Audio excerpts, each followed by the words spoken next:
네, 영화계 138화. 저희가 오늘 다루는 작품은 블레이드러너 2049입니다.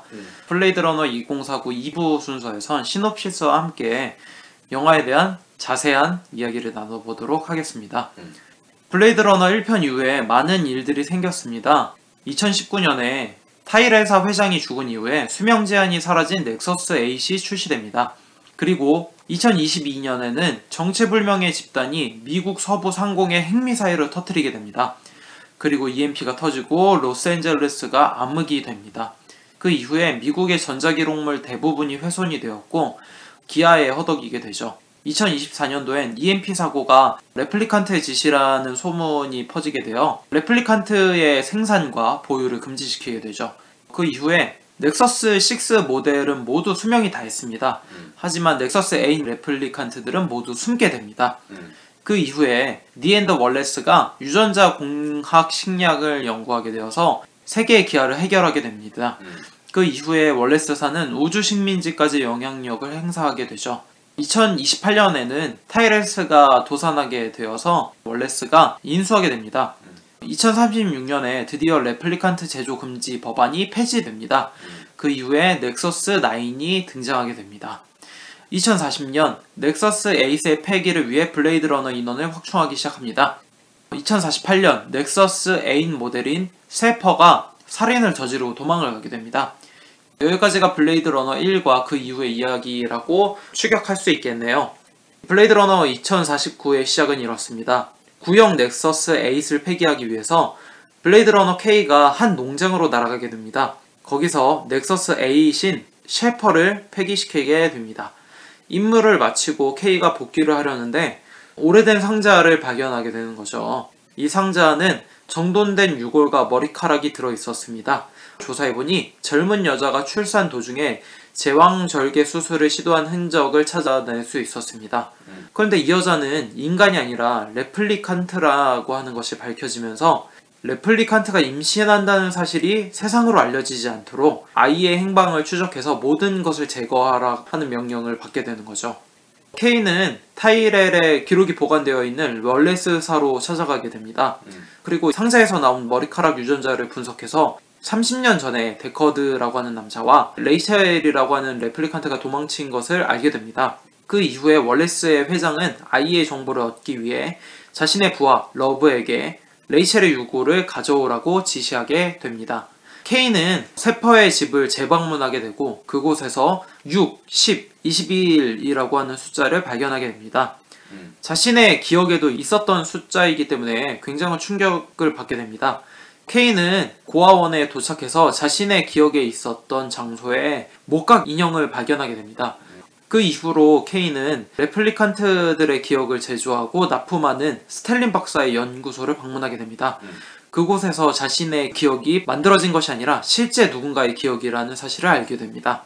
K는 암시장을 방문하여 인형의 소재지가 어디인지 찾게 되고 라스베거스로 날아가게 됩니다. 그곳에서 데커드를 조우하게 됩니다.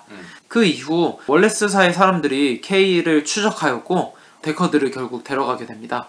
K는 레플리칸트 저항군의 일당과 마주하게 되고 데커드의 아이가 K 본인이 아니라 기억을 제조, 납품하는 스텔린 박사임을 깨닫게 됩니다. K는 데커드를 구해내 스텔린 박사의 연구소로 데려가게 됩니다. 앞서 제가 설명이 좀 길긴 했는데 결국 이 상영 시간이나 겉으로 보여주는 그 비주얼적인 많은 포장들을 좀 걷어내고 보자면은 블레이드 러너가 다른 로봇을 폐기하다가 인조인간이 임신이 된다는 사실을 알게 되고 그 아이가 세상 어딘가에 있다는 사실을 알게 되는 거죠.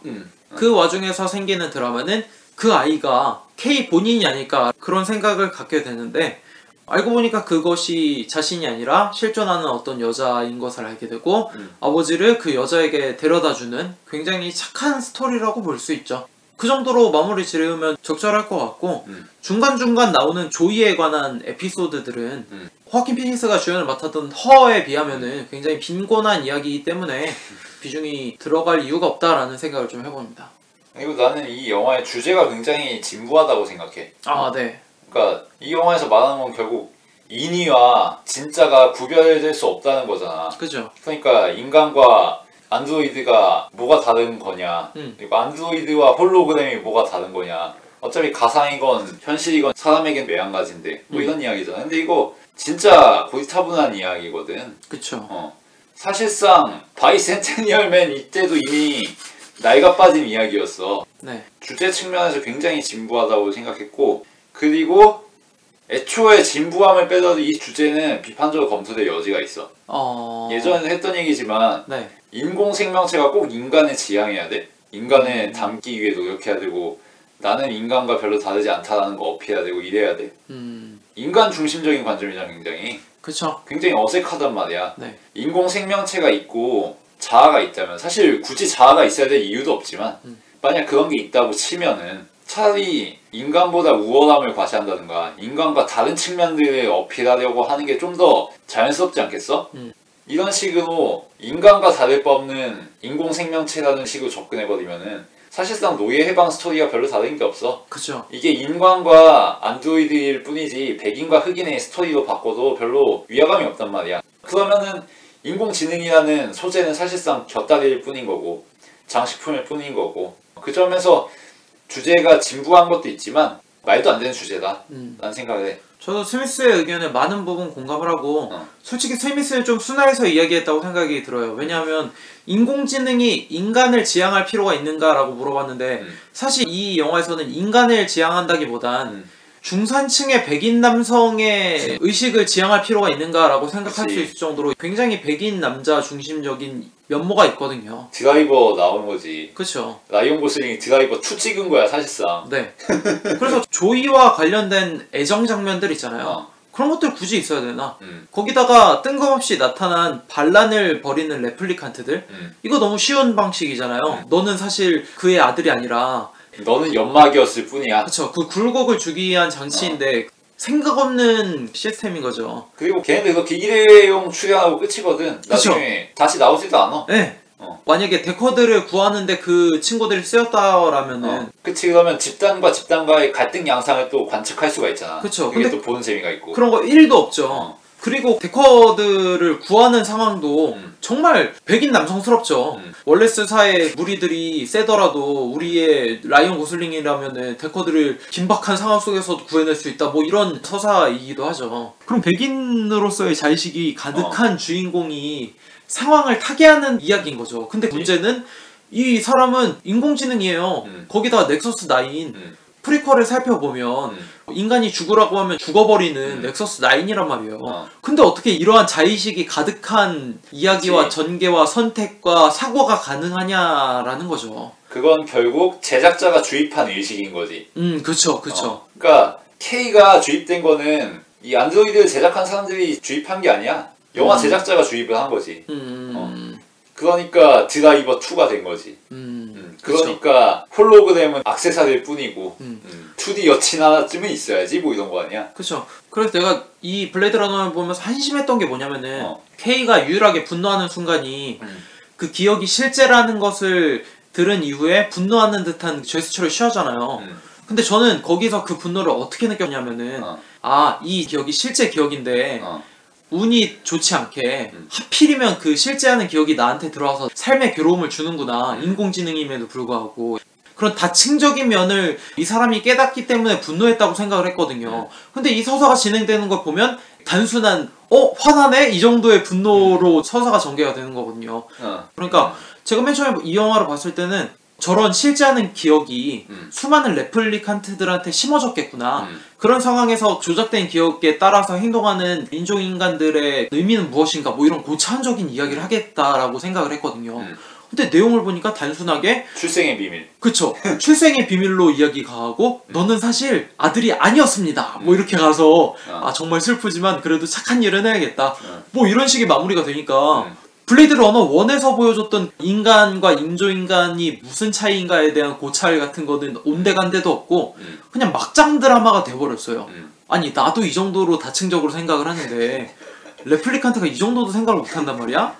아니 이 영화 고작 몇백 편 본 나도 이 정도로 생각을 해서 시나리오가 어떻게 갈까 궁금했는데 설마 무슨 드라마에서 나오는 출생의 비밀 정도로 이야기가 진행이 되진 않겠지. 그런데 설마 했는데 진짜 그렇게 됐어. 고작 그 설정 노름 가지고 드라마 수준으로 이야기를 격화시켜버렸단 말이지. 너무 실망이 될 수밖에 없는 지점이었던 것 같아. 뭐 1편도 나는 사실 별로 볼 일 없다고 생각은 하는데 1편은 그냥 멋부리다 끝나잖아. 그렇죠. 사실 멋이 좀 많죠. 그래서 그냥 멋부리는 거구나 하고 끝낼 수 있는데 이거는 병신 같은 측면이 너무 많단 말이지. 멋도 못 부렸어요? 이야기를 전환해서 그 멋의 측면을 보자면은 난 이 영화의 미술적인 측면이 대단하지 않다고 생각해.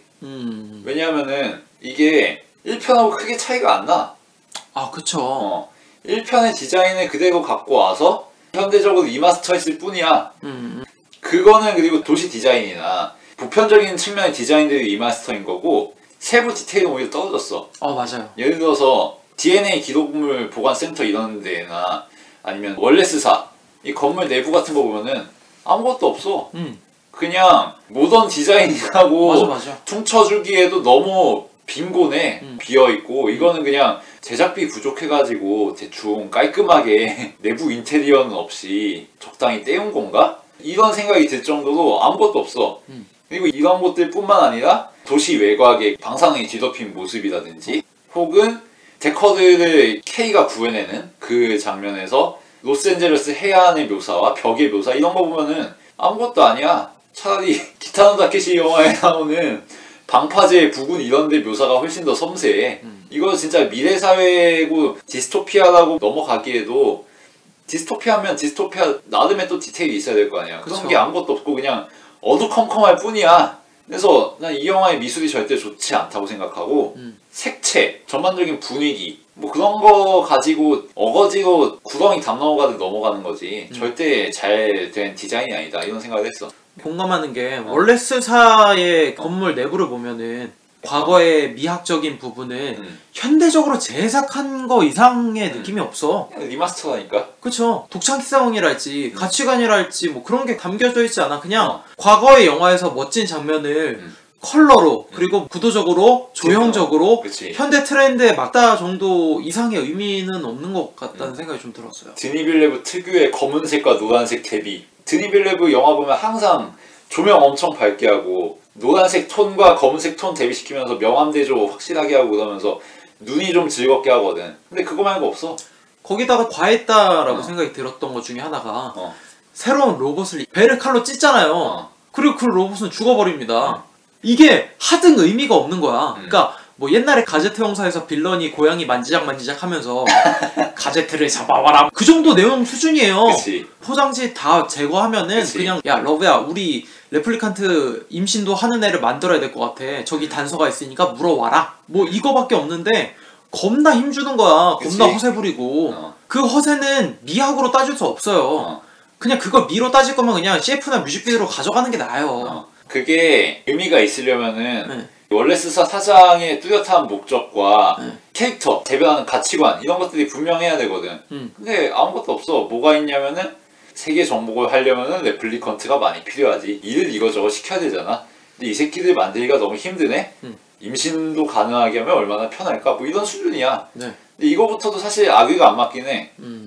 레플리컨트 만들기가 힘든 상황이라서 임신할 수 있는 레플리컨트가 필요하다고 하는데 임신할 수 있는 레플리컨트 만들 기술력이면은 이미 레플리컨트 양산하지 않았을까? 공장 만들 때 찍어내지 않았을까? 이게 임신 가능한 레플리컨트면은 만드는 공정 수준이 비교가 안 될 거라고. 그러면 그걸 만드느라 고민하고 있느니 차라리 물량을 더 어떻게 확보할까 고민하는 게 현실적이지. 그리고 이게 레플리컨트 보니까 바로 나와서 바로 성인이 되는 것 같지도 않아. 상당 시간의 양육기간과 케어가 필요한 개체인 것 같아. 마치 인간처럼. 그쵸. 그러면 상업성도 없지 사실. 옥자만도 못한 거지. 그 10년 동안 기른 슈퍼돼지 어떻게 시장에서 써먹을까 뭐 이런 거 고민하는 수준도 안 되는 거지. 월레스사 사장의 계획 자체도 말이 안 되고 캐릭터가 대변하는 무언가도 없고 무언가 빌런은 필요하니까 무언가 목적은 필요하니까 세계 정복을 임신 가능한 레플리컨트를 하려는 악당으로 설정하자. 뭐 이 정도야. 나도 스미스 의견에 확실히 공감을 하는데 굉장히 서사에서 큰 구멍을 담당하다는 생각을 해요. 왜냐면은 레플리컨트가 임신을 한다라고 하는 사실은 굉장히 중요한 거잖아. 그리고 그치. 어떠한 변수를 낳을지 모르는 거잖아. 그래 월레스사가 만약에 임신하는 기술을 가져왔다고 쳐. 임신해서 잉태된 새로운 아이 레플리칸트가 넥서스 9처럼 충실한 행동을 할지 그치. 또는 반란을 일으킬지 그거는 미지수란 말이야. 경영인으로서 생각을 해보면 이건 심각한 오류인데다가 그치. 위험 요소가 되는 거란 말이야. 그치. 오히려 LAPD와 합동을 해서 없애야 되는 상황인 거야. 임신을 한다는 사실 자체는 레플리칸트들한테 굉장한 희망이거든. 노예나 다름없는 본인들의 생활 그리고 본인들의 정체성을 새롭게 보여줄 수 있는 증거가 되는 상황인데 기적이지 기적. 그쵸, 새로운 기적인데 이거를 오히려 레플리칸트의 창조자가 이용하려고 든다? 이건 말이 안 되죠. 레플리칸트가 자가 생식을 할 수 있다는 것 자체가 레플리칸트가 인간이 통제할 수 없는 존재라는 걸 상징하는 건데 그쵸. 이런 기초적인 사실도 고려 안 하고 레플리칸트가 애도까? 어. 우왕굿 이거 아니야. 그러니까. 존나 무식한 새끼지. 그리고 디테일하게 들어가서 서사에서 허점이 보이는 것들을 하나 둘 찍고 싶은데 LAPD는 이건 말이 안 되는 단체다. 경찰인데 뭐 이렇게 허술할까. 러브가 유고를 가져갈 때 보면 너무 허무하잖아요. 코코는 죽을 수 있어. 근데 아무런 방어 체계도 없고 감시 병력도 없고 아무렇지도 않게 빠져나가. 애초에 어떻게 들어왔으면 그것을 가져갈 때 CCTV가 분명히 있었을 텐데 그러니까. 왜 러브를 막는 인원이 없었을까. 근데 그거는 사실 웃음거리기도 해. 왜냐하면은 유골 가져가는 건 이제 유도 아니야. 그냥 들어와가지고 경찰 국장 죽여버려. 그게 더 황당한 거야. 그럼 LAPD란 단체는 왜 존재하는가? 존재 이유가 없어. 이렇게 월레스사한테 그냥 좌지우지 될 거면 월레스사가 그냥 미국을 좌지우지하면 돼. 그냥 K도 경찰로 근무하는 게 아니라 월레스사 사병으로 근무하는 게 훨씬 악의가 맞지. 맞아. 경찰이란 요소 아예 빼버리고. 맞아. 그게 차라리 나을 수도 있어. 그 와중에 제품의 오류 때문에 넥서스 9의 오류다 이러면 차라리 설정이 가능하죠. 제가 그 다음에 이야기하고 싶은 게 넥서스 9의 존재의 이유예요. 프리퀄을 보면은 넥서스 9은 죽으라고 하면 그냥 죽어버려요. 전 넥서스 시리즈와의 차이점이기도 하고 근데 왜 하필 라이언 고슬링 이 K만 이 존만 명령을 거부하느냐. 왜 인간처럼 행동하느냐. 그치. 이것은 설명이 없습니다. 그냥 조이가 넌 단지 특별한 존재야 이 이야기 하나만 믿고 이렇게 행동을 하는 거야. 근데 사실 특별하지도 않아. 이제 해소가 안 되는 거지. 알고 보니까 특별한 사람도 아니었어. 그런데도 특별하게 계속 행동을 해. 이럴 거면 프리퀄을 왜 만들었냐는 이야기도 하고 싶을 정도야. 그냥 단순 반전잼을 주기 위한 큰 그림밖에 안 되는 거야 프리퀄도. 이거는 관객 입장으로서 불쾌해야 되는 게 맞는 거야. 너네들은 내가 보여줄게 재미있게만 봐. 뭔가 오류가 있어도 너네가 재밌으면 되는 거잖아. 그런 수준인 거야. 내가 누구를 살인하고 누구를 죽여도 우린 재밌었잖아. 마치 퀴즈쇼에서 퀴즈의 정답을 알려줬어도 모두들 재밌었으면 됐지. 이것이 불건전한 게 불도덕적인 게 잘못된 거냐. 너네들을 재밌게 하기 위해 내가 큰 그림 부렸을 뿐이다. 그것에 대해서 굉장히 불쾌해야 되는 게 맞습니다. 이것을 그냥 받아들이고 재밌으면 됐지 라고 생각하는 거는 수동적인 태도고 개 돼지 취급을 받고 있다는 것을 알아야 되는 것 같다는 생각이 들어요. 저는 이게 관객들이 그거를 별 문제 없이 받아들인 것 자체가 생각해보면 결국은 이 소재 자체가 아까 말했듯이 진부하기 때문이야. 다들 관습적으로 인공지능은 인간처럼 될 수 있는 거 아니야? 이런 무의식적인 관성이 있는 거거든. 다들 인공지능은 인간하고 좀 비슷하고 살다 보면 감정이 생겨서 인간하고 똑같아지지 뭐 그치. 이런 경험이 있기 때문에 넥서스 9에 대한 설정 이런 거는 다들 신경 안 쓰는 거지 이제. 그러니까 결국은 이 영화는 낡은 주제의 관성에 기대서 사람들의 관습적인 기대에 의존해서 어필하고 있는 거지. 실제로는 말도 안 되는 건데. 그러니까 앞서 말했듯이 왜 인공지능이 인간을 지향해야 되느냐, 왜 인공지능이 인간을 닮으려고 노력하는 식으로 이야기를 구성하느냐, 그게 말이 되느냐 이런 질문을 당연히 해야 되는 시기라고 보고 데뷔되는 영화가 터미네이터 2 아놀드 슈워제네거가 인간처럼 행동하냐면 전혀 그렇지 않거든. 처음부터 끝까지 그건 로봇이야. 인공지능이고. 그쵸. 그리고 인간적인 감상이나 이런 거에 휘둘리는 게 아니고 그냥 엔딩에서도 그냥 쿨하게 기계일 뿐이야. 그쵸. 기계로서 행동할 수 있는 최선을 할 뿐이고 그게 인간들에게 감흥을 이끌어내는 거지. 맞아. 무슨 어설픈 인간 흉내 내고 이런 게 아니라 그 점에서 터미네이터가 훨씬 좋은 인공지능 영화라고 생각하고 그 다음으로 얘기할 수 있는 건 우리가 이전에 다뤘던 AI. AI 같은 경우에는 인간을 닮으려는 인공지능이 나오긴 해요. 근데 차이가 뭐냐? 이 새끼는 인간을 닮을 수 없다는 게 이미 정해져 있어. 그쵸. 이 새끼는 인간을 닮으려고 노력하지만 사실은 그조차도 인공 감정이고 모조 감정이고 조작된 것일 뿐이야 라고 깔고 가. 그것 때문에 비극이 되는 거고 거기서 스토리로서 매력을 띠는 거고 그건 그리고 논리적으로도 말이 맞지. 근데 이 영화는 일단 논리가 말이 안 돼. 넥서스 9이 어떻게 그렇게 될 수가 있어. 설명도 없어. 논리를 다 무시하고 그러면 결론이 뭐냐. 이전까지 우리가 익히 봐왔던 이야기란 말이야. 그쵸. 그러니까 결론 가지고도 이 논리적 결함을 정당화할 수가 없어. 아 이거 좀 구멍은 있긴 하지만 보고서 임팩트는 있네, 감동은 좀 있네, 이럴 수도 없는 영화라는 거지 말하자면은. 또 다른 디테일을 집어보자면은 K의 기억에 대해서 좀 이야기를 하고 싶어요. K의 기억은 데커드의 아이의 기억이 심겨진 거잖아. 그렇다면 어디서 심겨졌는가? 그렇다면 K만 심겨진 건가? 다른 누군가 이 기억이 심겨졌을 텐데 반란을 일으키는 레플리칸트들에게 모두 심겨진 것인가? 그렇다면 그들은 왜 이 목각 인형을 찾아내지 못했는가? 뭐 이런 수많은 생각을 하게 되는데 그것에 대한 설명은 너무 없이 그냥 편하게 반전잼의 요소로만 사용이 됩니다. 그렇지. 그거 그냥 오류죠. 그리고 이 부분에서 제일 얼척없는 게 뭔지 알아? 뭐? 기억을 감정해주는 사람이 누구야? 데커드의 아이죠. 데커드의 아이잖아. 그럼 그녀는 그 기억을 보고서 자기 기억이라고 알았을 거 아니야. 그러네. 자기 기억인데 왜 못 떠올려? 떠올렸겠지. 떠올렸으니까 울었을 거 아니야. 이건 실제 있는 기억이요. 이렇게 질질 짜는 거 아니야. 그치. 근데도 얘기를 안 했어. 자기 기억이라는 걸. 이건 내 기억인데 네가 어떻게 갖고 있냐. 그치. 그러면서 미궁에 더 빠져들면 영화가 더 재밌었겠네. 차라리. 아니면은 얘는 그게 자기 기억이라는 걸 까먹고 있었어. 그럼에도 불구하고 뭔가 익숙한 게 있어. 뭐 이런 식으로 가는 게 맞지 않아? 그치. 근데 얘는 자기 기억인 거를 알면서도 얘기를 안 한 거야. 그것 때문에 K는 걔 지랄하고서 자기의 2D 여친까지 희생하면서 2D 여친? 이게 무슨 개 지랄이야. 거기다가 나는 가장 논리적으로 이해가 안 가는 게 목각 인형은 나무야. 근데 그 기억 속에 있던 장소에서 그대로 있어. 헝겊에 쌓여서. 지금 좋게 10년 이상은 지났어.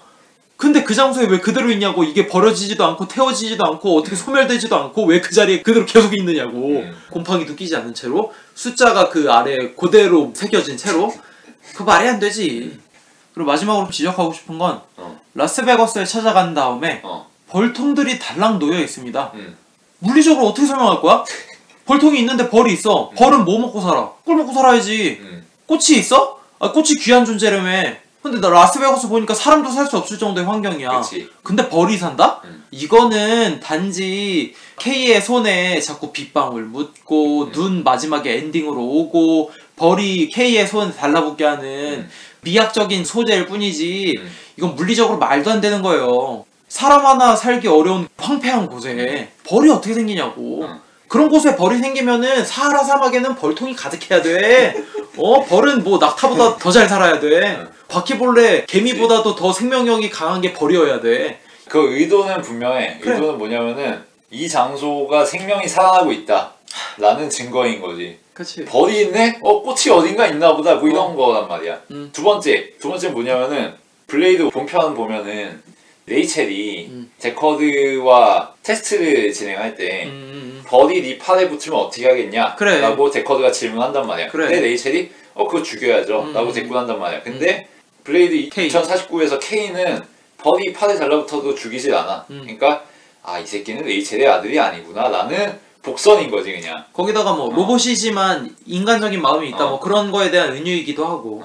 그러니까 결국 정리하면 뭐냐면은 상징 하나 더 가지고 관객들에게 낚시질 하는 거 그 용도하고 이런 대단한 전편에 떡밥이 있었네. 오 기묘하다 뭐 이런 효과를 노리는 거지. 이 쇼크 효과. 그러니까 알맹이가 없는 거야 결국 이것도. 물리적으로 말이 안 돼. 일단 디자인에 그거보다는 그나마 생명력 있게 했어야지. 로드 같은 영화? 그 정도의 묘사는 되었어야지. 그런데 보면은 황량하긴 하지만 어떻게 벌이 살긴 살겠네 뭐 이런 생각이 들 법은 하잖아. 그 정도의 묘사는 돼야지. 이거는 완전 아무것도 없는 공터에 모래바람이 휘몰아치고 있고 방사능도 있다며. 근데 무슨 벌이. 그리고 그 벌 데커드가 키우는 벌이라며. 데커드가 양봉 그거 어떻게 하고 있어 그 땅에서. 양봉 생활의 달인 나와야 돼. 손흥민도 아니고 지가 양봉업자야. 손흥민. 그 외에 별로 마음에 안 드는 장면, 이거는 서사에 말이 되고 안 되고 떠나서 저 개인적으로 마음에 안 드는 게 6탄전. 아니 시대가 2049년인데 아직도 주먹질하고 있습니다, 사람과 레플리칸트는. 근데 문제가 뭐냐면 블레이드 1에서 보여줬던 액션만도 못한 지금 액션을 펼치고 있어요. 아니 레플리칸트들 힘 보니까 장난이 아니에요. 벽도 그냥 한 방에 뚫을 정도고. 근데 싸우는 거 보면은 과도칼 갖다가 애들 장난하는 것도 아니고 휙휙 이러고 있고, 뭐 러브라고 하는 이 친구는 월렉스사의 친위대 같은 친구인데 쓰레기장 갔을 때는 하늘에서 미사일 날리면서 엄청난 스케일의 공격을 했는데 왜 6탄전으로 전환한 건지 이해도 할 수 없고. 그쵸, 이해도 할 수 없고 그렇게 쉽게 K한테 격추를 당하는 것도 이해가 안 되고. 드니 빌레브가 여태까지 인상적인 액션 장면을 보여준 영화가 없기도 했지만 그럼에도 불구하고 이 영화는 정말 액션에 대해서 감각이 없는 감독이구나 라고 생각할 수밖에 없을 정도로 액션은 그냥 말이 안 됩니다. 네, 이게 뭐예요? 액션이 사실 중요할 필요는 없는데 어색하진 않아야 되잖아. 그냥 하다못해 주먹질 한 번으로 끝나는 거라도 주먹질이 호쾌해야 된단 말이야. 근데 이거는 보다 보면은 그냥 체조왕건에서 엑스트라들 칼싸움한 것처럼 정말 어색한 장면이 있어. 어떻게 이런 연기를 하도록 놔뒀을까? 왜 이걸 편집 안 했을까? 그럴 정도로 정말 말이 안 될 정도로 어색한 액션들이 넘쳐나기 때문에 뭐 액션이 뭐가 중요해? 라고 제낄 수가 없다는 거지. 그쵸. 그게 시간 할애를 너무 많이 했어요. 초반에도 힘을 굉장히 많이 줬고 러브와 싸우는 씬은 15분 정도 할애한 것 같던데? 그러니까 액션이 화려해야 된다는 얘기를 하는 게 아니라 위화감은 주지 말아야지, 이물감이나. 그치, 최소한. 차라리 그럴 거면은 차량에서 미사일로 타격을 하든가 총을 쏘든가 그런 식으로 해도 사람들이 아무 말 없잖아. 특별히 불만 없고 뭐 블레이드 러너 액션 보려고 본 것도 아니고. 그치. 그 외에 저는 음악도 사실 그랬다는 생각이 좀 듭니다. 이게 82년도에 1편이 나왔기 때문에 그 블레이드 러너 엔딩 테마가 굉장히 충격적이잖아요. 그때 당시에 미래 사회를 바라보는 음향과 음악이잖아요. 그치, 뉴웨이브스럽지. 네, 그쵸. 근데 그때 썼던 효과와 악기들을 지금 쓴다? 어색한 맛이 있었어요, 저는. 그렇다고 기억에 남는 음악이 있는가? 그것도 없었고 K가 마지막에 눈을 손으로 느끼면서 나오는 엔딩 장면에서의 음악은 굉장히 언밸런스하다 라는 생각이 들었어요. 근데 이거는 음악 감독이 못했다기보다는 영화의 시나리오가 한계가 있다고 생각해요. 이 영화의 시나리오는 결국 블레이드 러너에서 보여줬던 디스토피아적인 미래에 대한 깊이 있는 이야기보다는 인조인간으로서의 K가 드라마의 상황을 겪는 거잖아요. 그럼 감동적인 음악이 나와야 되는데 감동적인 음악을 하기엔 이 영화는 블레이드 러너야. 또 뿅뿅거리는 음악도 집어넣어줘야 되거든. 근데 또 감동적인 음악을 어떻게 넣어? 그치. 그래서 음악은 인상적인 게 나올 수가 없었다 라고 이야기할 수밖에 없겠네요. 그럼 뭐 이 정도에서 슬슬 마무리 해볼까요? 제 생각에는 첫 번째로 편집을 해서 많은 부분을 줄여야 한다. 2시간 40분 말이 안 돼. 이 영화가 전달하고자 하는 내용과 줄거리의 볼륨과 등장인물들의 할애 시간을 보면 이렇게까지 길 이유가 없다. 이렇게 긴 건 폼 잡는 거다. 그런 생각이 들고, 또 한 가지 이야기하고 싶은 건 대사가 없어도 이 영화는 이해할 수 있다. 굳이 이 인물들이 대화하는 거 몰라도 화면 봐도 대충 상황이 이해가 가거든요. 그렇다는 것은 무엇이냐? 이 영화는 비주얼만 뛰어난 뮤직비디오로 전혀 손색이 없다. 그냥 딱 뮤직비디오 수준이다. 임창정이 소주 한 잔에서 아무런 대사 하나 들리지 않지만 그 사람이 어떤 인물인지, 어떻게 장애인이 되고 어떠한 가슴 아픈 사연을 갖고 있는지 화면만 보면 이해가 가잖아요. 이 영화도 마찬가지예요. 그냥 어울리는 가사의 음악과 함께 라이언 고슬링이 자기가 데커드의 친아들인 줄 알았는데 알고 보니 아들이 아니었고, 그 와중에 생기는 조이와의 가슴 아픈 에피소드. 끝! 더 없습니다. 때깔 좋은 뮤직비디오 정도의 영상이라고 볼 수 있을 것 같아요. 예. 그럼에도 불구하고 빛과 그림자를 이용하는 미장센과 색감을 쓴 것에는 나름의 만족을 얻었습니다. 비주얼적인 면에서. 그럼에도 불구하고 1편에서 보여줬던 가능성이나 태초의 원동력을 역시나 후속작에서 망쳤구나 라는 생각이 들어서 굉장히 안타깝게 생각하고, 군더더기를 빼면, 겉으로 보여주는 화려한 포장지를 빼면 우리가 여태까지 많이 봐왔던 출생의 비밀과 백인 우월주의스러운 서사의 진행은 감점받아 마땅하다 라는 생각이 들면서 드니 빌레브의 한계점을 또다시 확인할 수 있었다. 이 정도로 마무리할 수 있을 것 같네요. 그래서 제 별점은 2.5점으로 마무리하고 싶습니다. 네. 뭐 남자의 나르시즘이 굉장히 강하게 묻어나는 영화지. 네, 맞습니다. 난 특별한 존재일 줄 알았는데 특별하지 않다니. 하지만 나는 그런 슬픔을 곱씹으면서도 나의 떠나간 여자친구를 그리면서도 사람들을 위해 희생하겠어. 뭐 이런 자뻑에 자아도취에 전염되면 안 된다. 굉장히 연병스러운 연병스러운 그런 영화라고 생각하고 네. 예. 굉장히 황당한 조이라는 존재. 네. KKKK KKKKK KKK 네. 물론 의도는 웃으라고 한 게 아니었지. 근데 웃을 수밖에 없었어. 그렇죠. 근데 이 영화 전체를 그렇게 받아들여도 될 것 같아. 이 영화 전체가 조이처럼 그래픽은 삐까뻔쩍해. 그래요. 실제 같아요. 색감도 이쁘고 근데 알맹이는 아무것도 없어. 레플리컨트 매춘부가 조이 안에 들어갔다 나온 다음에 이 안에는 아무것도 없군 이러잖아. 그쵸. 그거란 말이야. 아 그러네요. 이 영화의 주제였네요. 알고 보니. 깜빡깜빡 거리기만 할 뿐이야. 실체감 없이 화려한 빛을 뿜으면서 결정적인 순간에는 명멸하고 지워지고 사라지는 그런 영화라는 생각이 들고 네. 사실 이쁘지도 않았다 별로. 디자인이 영화 디자인이 이쁘지 않았다. 이쁘게 화장만 했을 뿐이다. 도시 외곽 디자인, 벌집 주변 디자인 이런 거 진짜 완전 개판이고. 그리고 사실 새로운 것도 없죠. 딱히 미덕이 없는 영화라는 생각이 들고 그나마 건질 게 있다면은 드니 빌레브가 그러니까 관객들에게 미천을 잘 안 드러내는 법을 터득했다. 대사가 없고 템포가 느리고 시간 길고 무언가 은유적인 척 하면은 미천이 안 털리거든. 그 정도 선에서 적절히 방어해냈다. 그 정도로 생각하고 별점은 2점 주고 싶습니다. 네. 그냥 언제나 나올 법한 전형적인 할리우드의 훅가시물 그 정도로 생각하고 있네요. 네. 좋은 은유를 찾는 해석들이 많았는데 그러니까 결국 이 영화에서 이야기하고자 하는 것이 데커드의 딸은 실존하는 인간임에도 불구하고 가짜를 바라보고 창조하고 만들어내면서 실존을 느끼고 인조인간인 넥서스 9인 K는 가짜임에도 불구하고 실존하는 기억과 비, 벌, 눈 같은 것을 손으로 느끼는 것의 대조 뭐 이런 차이도 있긴 한데 그것은 사실 너무 구닥다리 요소이기도 하고 관객들한테 나는 이런 생각을 해 너무 놀랍지 않니? 라고 하는 듯한 자의식이 가득한 친절한 내러티브가 이 영화를 오히려 망친 요소가 아니었을까. 너무나도 자기 멋대로 서사를 주물럭주물럭하며 좌지우지하며 관객들의 입맛에 맞게 편의를 돌렸기 때문에 그러한 되게 멋진 해석을 제가 내놓을 수도 있었지만 그렇게 감독이 나를 수준 높게 취급하지 않았기 때문에 나도 이 영화에 대해서 수준 높은 평가 해석을 할 필요가 없었다는 생각이 듭니다. 심지어 주물럭주물럭 거리는 거는 영화뿐만 아니라 여자지. 2D 여친을 실체화시켜서 주물럭주물럭 하잖아. 네. 이게 얼마나 오타쿠 같은 발상이냐? 아, 네. 그쵸. 인조인간마저도 2D를 사랑하죠. 나의 조이짱이 모니터 밖으로 나왔어 뭐 이런 수준 아니야. 그쵸. 조이짱도 좋아하고. 조이짱 베개 만지면서 쪼물럭쪼물럭 하는 거야 사실상. 네. 저희의 오늘 블레이드러너 2049에 대한 평은 이 정도로 마치도록 하고 참 껍데기는 가라라고 했던 그 댓글이 떠오르는 지점입니다.